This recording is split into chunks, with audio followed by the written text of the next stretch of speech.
रेवण भैया ना राधे राधे। ओम नमो भगवते वासुदेवाय नमः। तो हम थे भाई संबुद्धि ज्ञानी जन कर्म फलों को त्याग कर जन्म मृत्यु से के बंधन से मुक्त हो जाते हैं। तो इस आगे की कह रहा है श्री कृष्ण अर्जुन से। श्री कृष्ण ने कहा कि हे अर्जुन, जब तेरी बुद्धि मोह रूपी दलदल को पार कर जाएगी, उसी समय तू सुने हुए या सुनने में आने वाले भोगों से विरक्त हो जाएगा। सब अनेक विषयों को सुनने से विचलित हुई तेरी बुद्धि परमात्मा में शिथिर हो जाएगी जब तू योग को प्राप्त करेगा। अर्जुन ने कहा कि हे केशव, समाधि में स्थित शिथिर बुद्धि वाले पुरुष का क्या लक्षण है? कैसे बोलता है, कैसे बैठता है और कैसे चलता है? तो श्री भगवान ने कहा कि हे पार्थ, जब मनुष्य मन में स्थित अपनी सभी कामनाओं का त्याग कर आत्मा में ही संतोष रखता है, तब वह स्थित प्रज्ञ कहलाता है। भाई इच्छाओं से मुक्त हो जाता है। तो दुख में जिसका मन विचलित नहीं होता हो और सुख में जिसकी लालसा नहीं होती हो और आसक्ति, भय व क्रोध से मुक्त हो, ऐसे मुनि शिथिर बुद्धि वाला कहलाता है। भाई ऐसे लोग वैरागी कहलाते हैं। जो पुरुष सर्वत्र स्नेह रहित होते हैं, वो शुभ खुशी में तो प्रसन्न नहीं होते और अशुभ दुख में दुखी नहीं होते, वह प्रतिष्ठ बुद्धि वाले कहलाते हैं। जैसे कछुआ अपने अंगों को समेट लेता है, वैसे ही जब कर्मयोगी अपनी इंद्रियों को इंद्र विषयों से हटा लेता है, तब उसकी बुद्धि शिथिर हो जाती है। इंद्रियों को विषय से हटाने वाले पुरुष के विषय तो निवृत्त उपराम हो जाते हैं, पर भोगों में आसक्ति बनी रहती है। किंतु स्थित प्रज्ञ पुरुष परमात्मा तत्व का अनुभव होने से निवृत्त हो जाते हैं।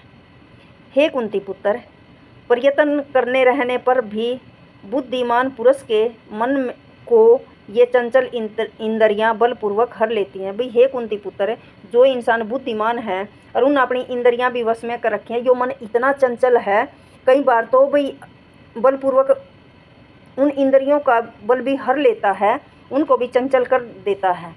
इसलिए सभी इंद्रियों को वश में करके मुझसे युक्त और परायण हो जा, क्योंकि जिसकी इंद्रियां वश में होती हैं उसकी प्रज्ञा प्रतिष्ठ होती है। विषयों का चिंतन करने से उसमें आसक्ति हो जाती है। आसक्ति से कामना और कामना पूरी ना होने से क्रोध उत्पन्न होता है। क्रोध से मूढ़ता उत्पन्न होती है और मूढ़ता से स्मृति भ्रम हो जाती है और स्मृति भ्रम से बुद्धि का नाश होता है और बुद्धि का नाश होने से मनुष्य अपनी स्थिति से गिर जाता है। किंतु संयमी पुरुष राग द्वेष से मुक्त अपनी इंद्रियों को वश में करके विषयों को भोगता हुआ प्रसन्नता प्राप्त कर लेता है। शांति मिलने पर भी सभी दुखों का अंत हो जाता है और प्रसन्नचित्त वाले की बुद्धि शीघ्र ही शिथिर हो जाती है। जब शांति होगी तो सब सुखों की प्राप्ति हो जाती है। यूँ कहेंगे ओहो बड़ा आनंद आया। जो बुद्धि योग से युक्त नहीं है, इंद्रियां और मन वश में नहीं होता, भाई योग से बुद्धि शिथिर हो जाए, योग करना चाहिए। तो जो बुद्धि योग से युक्त नहीं होती, उसकी इंद्रियां और मन वश में नहीं होते, न ही उसकी बुद्धि शिथिर रहती। बुद्धि शिथिर नहीं होने से शांति नहीं मिलती और शांति के बिना सुख नहीं मिलता। जब मन विषयों में विचरता हुआ इंद्रियों के पीछे दौड़ता है, तब इंद्रियां उसकी बुद्धि को हर लेती हैं। जैसे जल में प्रचंड वायु नाव को,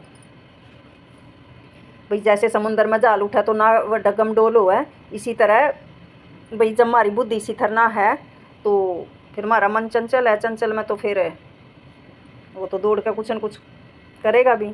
इसलिए हे महाभावो, जिसकी इंद्रियां सब प्रकार से जिसके वश में होती हैं, उसकी बुद्धि शिथिर होती है। सभी प्राणियों के लिए जो रात्रि है, उसमें संयमी पुरुष जागता है और जब सब प्राणी जागते हैं तब मुनि के लिए यात्री होती है।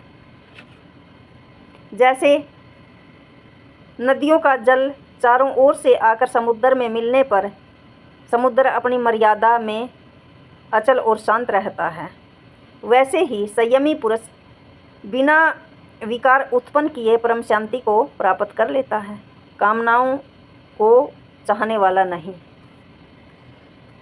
जो मनुष्य सभी कामनाओं को त्याग कर मिथ्या अहंकार वासना ममता रहित होकर विचरता है वह शांति को प्राप्त करता है। हे पार्थ, यह भ्रम प्राप्ति की स्थिति है। इसे प्राप्त कर कोई कभी मोहित नहीं होता। यदि अंत काल में भी इसी स्थिति में स्थिर रहे तो भ्रम निर्वाण की प्राप्ति होती है।